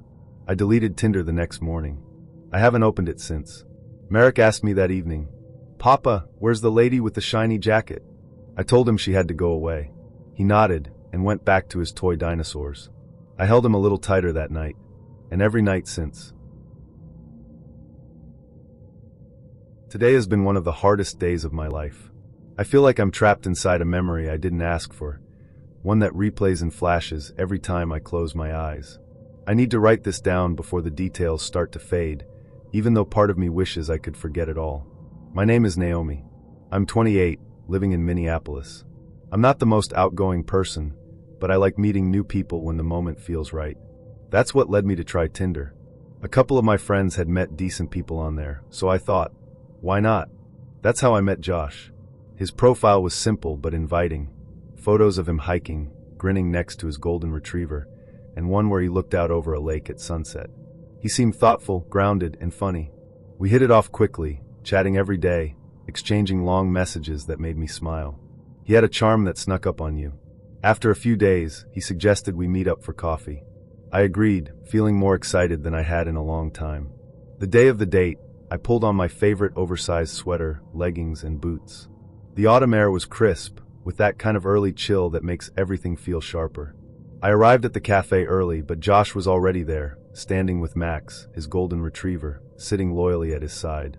He waved and smiled, and for a while, everything felt normal. We talked easily. He asked thoughtful questions, told funny stories, and made me laugh. But as the conversation went on, I started noticing little things. He leaned in too close sometimes. His laugh, though warm at first, had a sharpness to it that didn't quite sit right. I brushed it off, first date nerves, I told myself. Halfway through the coffee, he suggested we take Max for a walk in the park nearby. I hesitated for a second, but it seemed harmless. I wanted to keep giving him the benefit of the doubt. So I said yes.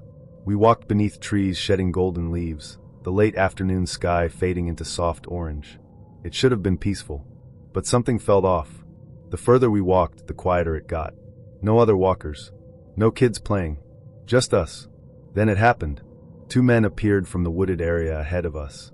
They looked rough, torn jackets, dirt-streaked jeans, and eyes that didn't feel safe. One of them smirked. "Hey, you done with your little date?" He called out to Josh, like they knew each other. Josh's body went stiff. "We're just leaving," he said, voice tight. The men kept walking toward us. "You want to hang out for a bit?" One of them asked. "We've got something you might like." There was something in his tone, like a trap disguised as a joke. My gut twisted. I looked at Josh, and I could see it clearly in his face now, fear. He turned to me. "Naomi, we need to go. Now." Before I could even react, one of the men stepped forward like he was about to grab me. Josh shoved me back and stood between us. Max barked wildly, lunging at his leash. Everything turned to chaos, shouting, frantic movement, my heart pounding in my ears. Josh fought them. I stood frozen for too long. My legs wouldn't move. Then I heard him yell, "Run." That was all it took. I turned and sprinted back toward the park entrance, crashing through leaves and branches. I didn't know if they were chasing me. I didn't stop to look. I just ran. I reached the street and looked around, desperate. It was quiet, too quiet. Then I saw a small corner store across the road. I ran straight in, gasping, shouting for help. The cashier jolted, then grabbed the phone and called 911. "Lock the door," he yelled. I ducked behind a shelf, trying to catch my breath. Then I heard banging. One of the men had followed me. A second later, the door burst open. Josh stumbled in, face bloodied, breathing hard. "Get away from her," he screamed at the guy still trying to get in. The cashier backed away, stunned, still on the phone with the police. Eventually, the chaos ended. The police arrived. One of the men was arrested. The other one ran. They still haven't found him. Later, I learned the truth. Josh confessed. He had drug debts. The 2 men had been threatening him. They told him if he lured a woman, just one, to a secluded place, they'd wipe his debt clean. And he agreed. He'd planned it. But when it came down to it, something snapped in him. He fought back instead. He saved me. But he also led me into danger. I don't know how to feel. I walked away with scraped knees and a torn jacket. But it's the invisible wounds that hurt most. The fear. The betrayal. The knowledge that I let my guard down and almost paid the price. Even Max was shaken, barking the whole time, pacing nervously. He knew something was wrong. I'll never forget that night. So yeah, as most of you probably guessed, this all started on Tinder. I was doing what most of us do, aimlessly swiping left, hoping someone would catch my eye. After about 20 minutes of mindless scrolling, I came across a profile that stood out. Her name was Kirsty. Something about her intrigued me. She had this gentle birthmark on her cheek that added to her charm. Her smile was warm, her eyes curious, and her style screamed creativity. Her bio hinted at a love for indie music, art, and existential philosophy. It felt like she was speaking to my wavelength. Against my usual caution, I swiped right. We matched that same evening and started chatting. I'd been feeling kind of flat lately, but her energy pulled me in. She was witty, unusual, and made me laugh. For the first time in weeks, I felt like I was connecting with someone on a deeper level. We agreed to meet the following night for drinks. I wasn't sure what to expect. The place we chose was a dive bar, dark, loud, kind of smelled like wet carpet and regret. People were shouting, laughing, and even tossing drinks at each other like it was some kind of ritual. Not exactly ideal. I spotted Kirsty tucked away at a small table near the back, away from the madness. And wow, she was even more captivating in person. Her hair was dyed a vivid blue, and she wore a vintage dress that screamed personality. She looked around the bar, eyes darting like she was assessing the scene. I figured she was silently judging the choice of location. The conversation kicked off easily. She spoke quickly, animatedly, about the stars and how we're all connected. At first, it was kind of magical. But then, something shifted. The way she spoke became intense, almost unnerving. She described love as a chemical illusion, a mess of serotonin and dopamine. Her laughter echoed a little too loud for the setting, drawing glances from nearby tables. I started to feel uneasy. Trying to stay polite, I listened as she shared more of her thoughts. Then came the first real red flag. She said she could read people's pasts just by looking into their eyes. I laughed, assuming she was being ironic. But her stare told a different story. She was dead serious. Then she started talking about her ex. She'd tracked him online, followed him to work, and confronted him over having coffee with another woman. And she shared all this with a strange kind of pride. I started feeling like I was in a psychological thriller, not a date. But what really pushed things over the edge was when she leaned in close and whispered, "If I told you I loved you right now, would you feel the same?" My stomach sank. I tried to laugh it off, saying it felt a bit soon. Her smile twitched, then faded completely. "You don't get it, do you?" she muttered, her tone turning cold. From that point, it was all downhill. She stared into me like she was trying to extract something. I changed the subject, but her responses became more cryptic. I felt trapped in a very personal, very strange conversation. Eventually, I made up an excuse and left. As I walked away, I could still feel her watching me. I didn't turn around. Later that night, I got a text from her. "Had fun tonight. Did you really mean what you said?" I didn't reply. I blocked her and hoped that would be the end of it. But it wasn't. I started seeing her around town, in cafes, near my work, outside my building. Always alone. Always watching. I never gave her my address or told her where I worked, yet somehow she found me. The messages started coming in again, new numbers, different tones, affectionate, then angry, then desperate. It was like she cycled through emotions, trying to find one that would draw me back in. It went on for weeks. She followed me, watched me, and I never figured out how she was always one step behind. It felt like I'd escaped a trap, barely. Story 2, Kirsty's date with Justin. Today has been one of the hardest days of my life.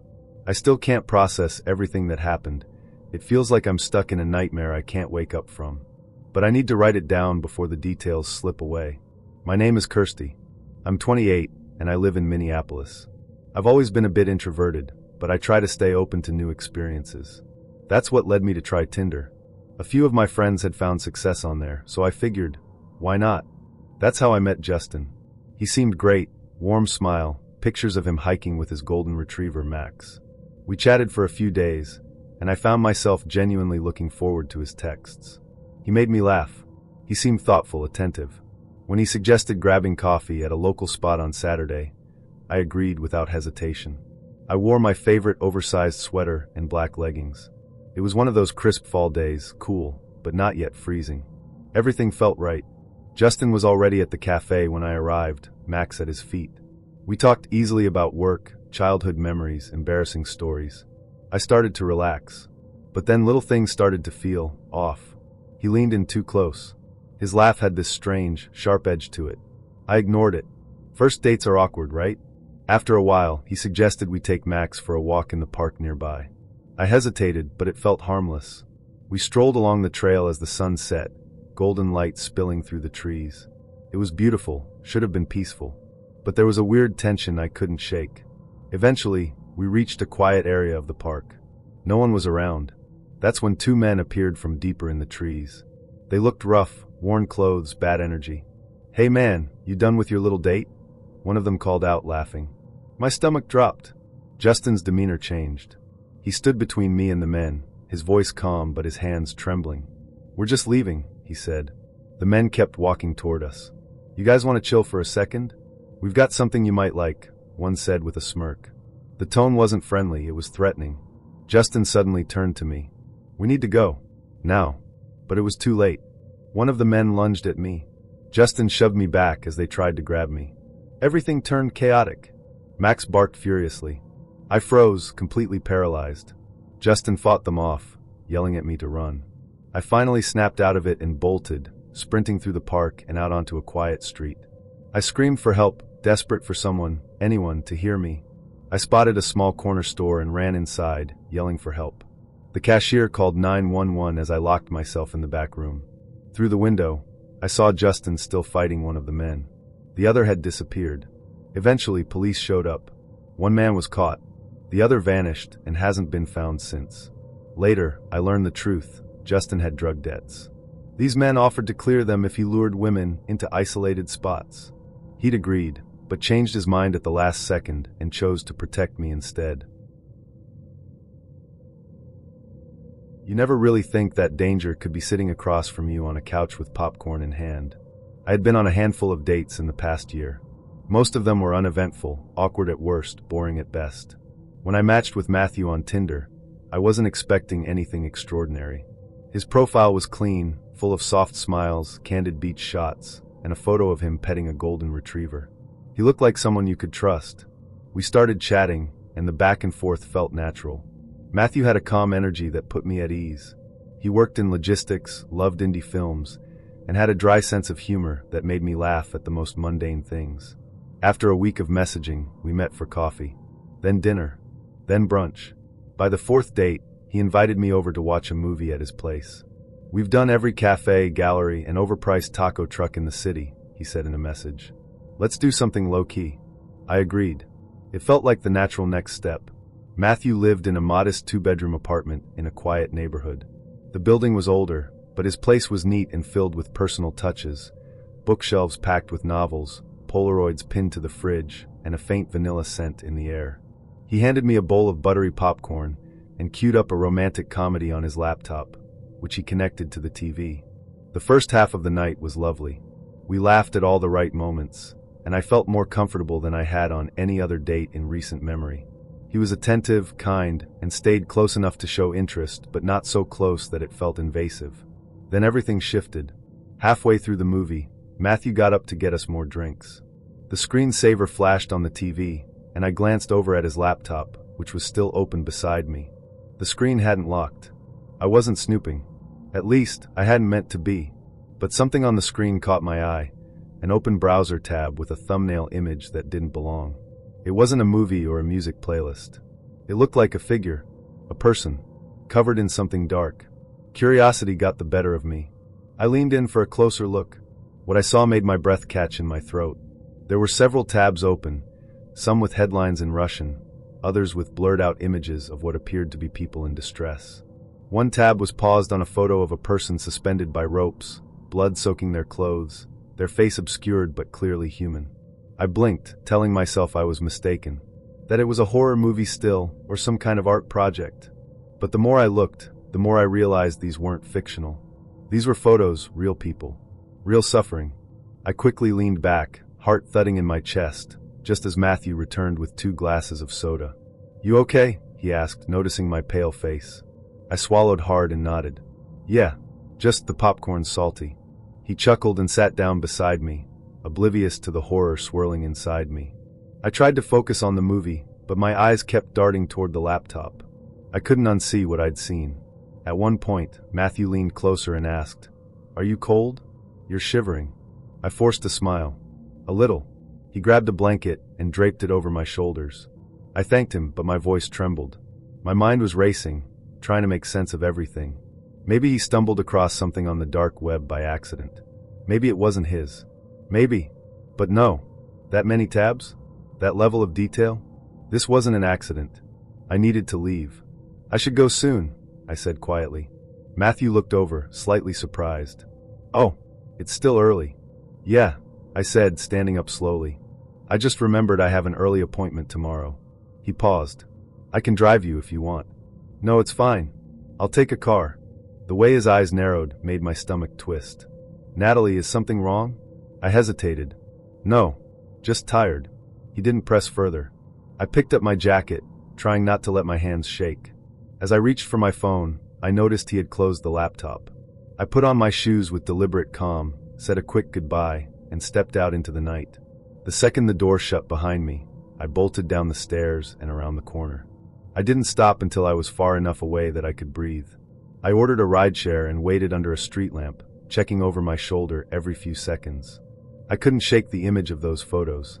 The blood, the ropes, the strange, cold fascination it must take to look at something like that and leave the tab open. When I got home, I locked every door and window. I didn't sleep that night. Instead, I wrote everything I remembered, every tab, every detail, every expression on Matthew's face. The next morning, I reported him on Tinder. Then I filed an anonymous tip with a cybercrime reporting portal. I didn't know if it would lead anywhere, but I had to try. A few days later, I got a call from a local officer. They had received my report and were investigating. They asked if I'd be willing to come in. I agreed. I sat in a small room with a detective named Harris. I explained everything, down to the color of Matthew's laptop and the way the images had been organized. "Did you see anything that looked like a name, a file, a folder?" he asked. "There were folders," I said. One said Archives. Another was labeled Red Collection. I didn't click them, but the tabs were enough. He nodded and wrote everything down. I don't know what happened to Matthew after that. I don't know if they found enough evidence to charge him, or if he disappeared behind a VPN and kept going. All I know is that I got out. But the nightmare didn't end there. For weeks, I kept checking behind me when I walked home. I avoided dating apps, flinched when my phone buzzed. The images haunted me, not because I feared Matthew would come after me, but because I now understood how easy it was to hide in plain sight. I hadn't been on a proper date in 5 months. Not since the breakup. Not since I started avoiding anything that even resembled vulnerability. I told myself I was too busy, too tired, too focused on work. But if I'm being honest, I was just afraid. Then along came Ryan. We met at a mutual friend's birthday dinner, a cozy get-together at a local Italian place in Charlotte. He was wearing a navy blue sweater that made his hazel eyes look even warmer. Quiet at first, but not in a disinterested way. More like he was listening with intention. When I finally worked up the courage to introduce myself, he smiled and said, "I'm glad you did that. I was trying to figure out how to start a conversation with you." That one line, it did something to me. The days that followed were filled with playful texts, silly gifs, and conversations that felt as easy as breathing. He made me laugh in a way I hadn't in ages. So when he suggested dinner at a little bistro just down the street from where he lived, I didn't hesitate. To be honest, I was nervous on the night of the date. I changed my outfit twice, straightened my hair 3 times, and nearly canceled once. But something told me to go. So I did. Ryan greeted me outside the restaurant with a shy smile and a hug that lasted just a second longer than expected. We were seated near the window, where fairy lights reflected off the wine glasses and the soft hum of jazz played in the background. I couldn't have designed a more perfect setting. We talked and talked and talked. He asked about my job as a graphic designer. I asked about his work in environmental engineering. We swapped stories about awful bosses and childhood pets. He confessed to a guilty pleasure for early 2000s boy bands, and I admitted I still cried during sad animated movies. It was easy, and the kind of easy that feels rare. And then, somewhere between our second course and dessert, it happened. A strange fluttering started in my chest. At first, I thought it was just nerves or maybe something I ate. But the sensation intensified. My limbs felt heavy. My vision blurred slightly. I tried to stay present, to focus on Ryan's voice, but it was like watching the world through dirty glass. I excused myself and made my way to the restroom, hoping to splash some water on my face and shake off whatever was happening. But when I looked in the mirror, something was wrong. My reflection was pale, my pupils dilated. My hands gripped the sink, and for a moment, I couldn't feel the floor beneath me. Then everything went black. The next thing I remember is cold tile beneath my cheek. My body wouldn't move. I could blink, but that was it. I couldn't lift my arms, couldn't speak. Panic surged inside me, screaming louder than any voice ever could. When the restroom door opened, I saw Ryan's face. His expression twisted in confusion and fear. He knelt beside me, calling my name. "Adele? Adele, can you hear me?" I wanted to answer, to reassure him, but nothing came out. I was trapped inside my body. He pulled out his phone with shaking hands and called for help. I heard the words, "I think she's having a stroke," before slipping back into darkness. The next few hours were a blur. Flashing lights, paramedics, the rhythmic thump of tires against pavement. When I opened my eyes again, I was in a hospital bed, connected to machines. A nurse named Carla was adjusting something on a monitor. She smiled gently when she saw me stir. "Welcome back," she said softly. "You scared us. What happened?" I whispered, though my voice barely made it out. You had a minor stroke, she replied.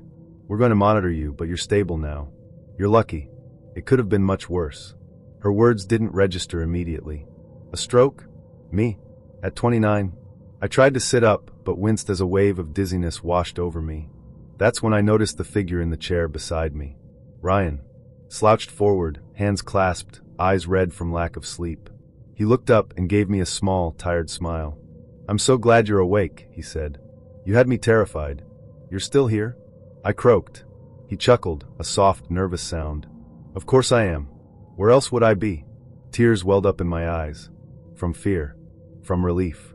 From the overwhelming realization that this man, who had only known me for a few weeks, had stayed through it all. I'm so sorry, I whispered. Don't be, he said firmly. You didn't do anything wrong. I just want to make sure you're okay. The doctor came in shortly afterward and explained that the stroke had been brought on by a combination of stress and an undiagnosed condition. You're young, she said. But it happens. We caught it early. You're going to recover. I nodded, trying to absorb everything. Over the next 2 days, Ryan never left my side. He brought me warm socks, held my hand during tests, and read random trivia when I couldn't sleep. The hospital staff kept asking if he was my boyfriend. I didn't know how to answer that. I still don't really. When I was discharged, Ryan helped me into a cab and rode with me to my apartment. He made me tea, fluffed my pillows, and watched over me like I was the most precious thing in the world. Weeks passed. I went through physical therapy and follow-ups. I had good days and hard ones. And through it all, Ryan was there. Not out of obligation, but because he wanted to be. One night, while we were watching a movie on my couch, I turned to him and said, You know, this isn't exactly how I pictured our first date going. He laughed. Yeah, me neither. I was hoping for maybe a kiss, not a hospital gown. Sorry to disappoint. You didn't, he said, taking my hand. Not even a little. Our relationship didn't start with fireworks or grand gestures. It started with a health scare, a hospital bed, and a man who chose to stay when walking away would have been easier. 3 years later, Ryan is still here. Actually, he's not just here, he's my husband. We got married last spring under a canopy of cherry blossoms in a quiet park outside the city. He still teases me about how dramatic I made our first date. I still remind him that he's the one who cried when I opened my eyes in that hospital bed. Tonight was supposed to be sparkling with possibility, new, exciting, and maybe even romantic. Instead, it spiraled into a strange cocktail of awkwardness, twisted memory, and a lingering sense of cosmic irony. Let me start at the beginning. A week ago, during one of those late-night study spirals fueled by coffee and existential dread, I found myself swiping through Tinder. My fingers moved like a DJ spinning vinyl, half bored, half hopeful. My string lights gave the room a soft glow as I hunched over my laptop, pretending to study statistics when really, I was craving someone, to break the monotony. That's when I saw him. Eldrick Varn, 38. His name alone felt like a character straight out of a gothic novel. He had those eyes like he'd read every chapter of life and still had questions left. His profile was articulate, filled with references to literature, food, and gym routines. A photo of him lifting weights at sunrise. Another of him standing in a library, hand on a worn copy of Camus. I was intrigued, despite the 7-year age gap. It felt refreshing, a break from the usual college crowd of frat bros and philosophy majors who quoted Nietzsche without reading him. Eldrick seemed cultivated. I swiped right. We matched. Hey, I typed, not expecting much. His response came quickly. Hello, bright star. What keeps you awake tonight, ambition or insomnia? I blinked at my screen. Who says that? Over the next few days, our chats became something I looked forward to. We joked about failed cooking experiments, traded favorite books, even shared travel dreams. He told me he was working on a novel about a man searching for meaning after losing everything. A little cliché, sure, but the way he spoke about it made it feel profound. So when we planned to meet for coffee on October 15th, I was nervous, yes, but also excited. I chose a floral shift dress, simple, relaxed, but confident. The cafe we picked was cozy and tucked away, with just enough space between tables to feel private. It played cheesy love songs on loop, but I told myself I could survive that. I arrived 10 minutes early and ordered a cappuccino. My stomach was fluttering. I kept glancing at the door, watching strangers walk in, wondering if one of them would be him. Then I saw him. Eldrick. He looked slightly older than his pictures, his hair thinner, lines more defined, but somehow it suited him. His smile was the same, though. That crooked, thoughtful smile. I watched him hesitate outside, checking his phone, probably confirming the address before walking in. "Hey you," he said with a grin, casual and oddly sarcastic. "Hi Eldrick," I said, standing to greet him. We exchanged a hug and a kiss on the cheek. There was a flicker of chemistry, but it felt different. Not bad, just awkward. The kind of awkward that comes when two people who once spoke like soulmates suddenly forget how to speak at all. He ordered a black coffee and sat down across from me, his posture relaxed but his eyes scanning, me, the room, maybe his own thoughts. "So, you go to university around here?" he asked. I blinked. That was our opening line. "Yeah, final year at Westvale," I replied. "How about you?" "Oh, graduated ages ago. I work now. Miss the student life though, lectures, debates, all that." I nodded, trying to push away the awkwardness. "You mentioned your novel," I said. "What inspired it?" He chuckled. "Oh, life. All the things it teaches you when you're not paying attention." He smiled, but it didn't reach his eyes. Weirdly, the more I tried to engage him, the more he seemed to pull back. Everything that had felt so vibrant in our texts now felt stilted. Then something stirred inside me. A sense of eerie familiarity. His voice, his face. It scratched at something buried in my memory. I studied him more closely. And then it hit me.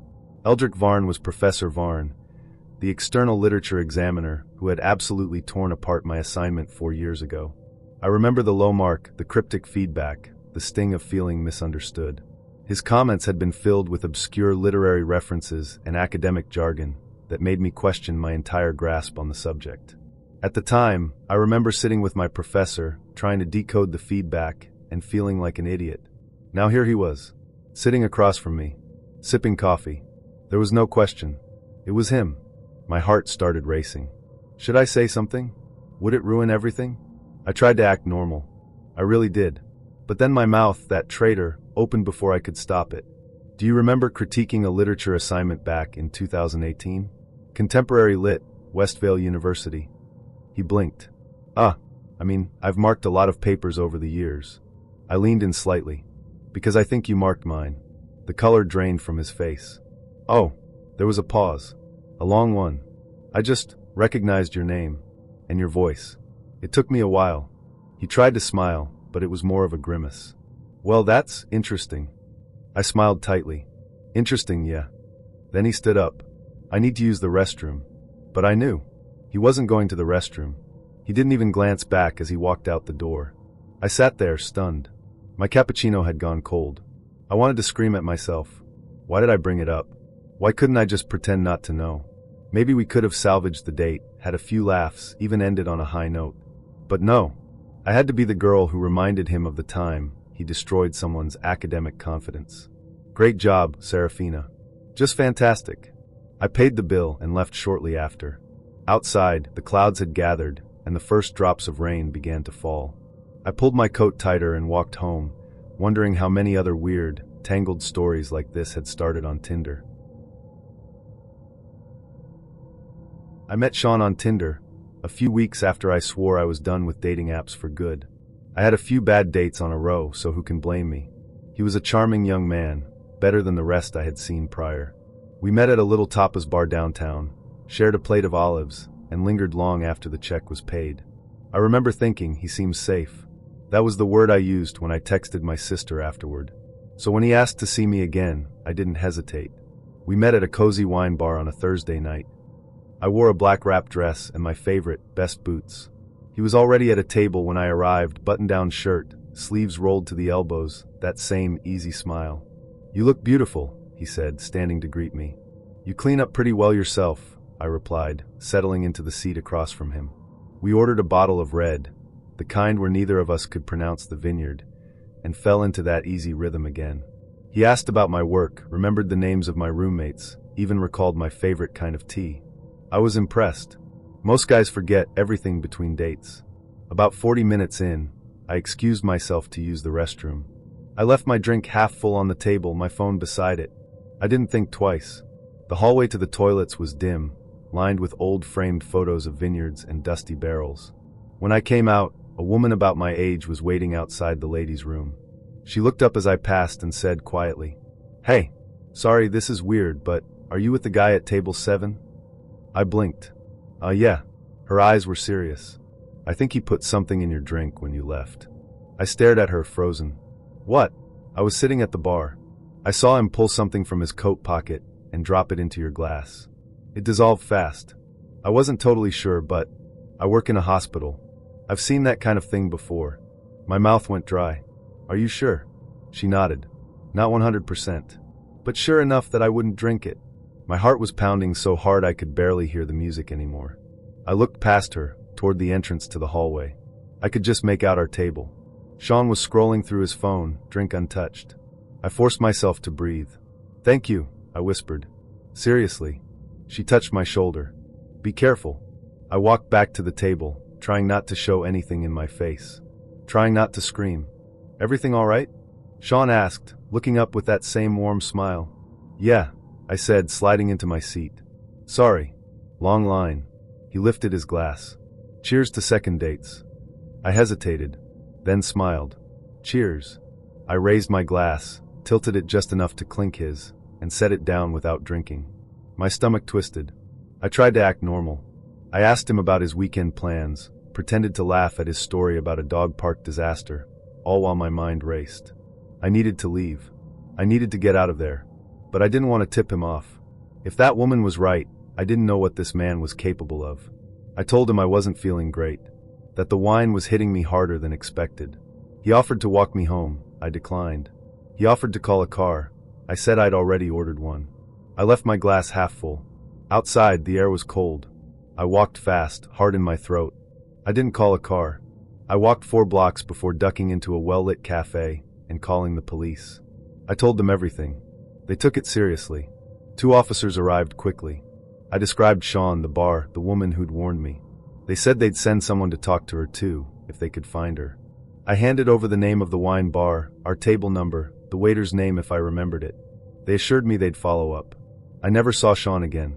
But a week later, I got a call from the detective assigned to the case. They had tested the remaining wine in my glass.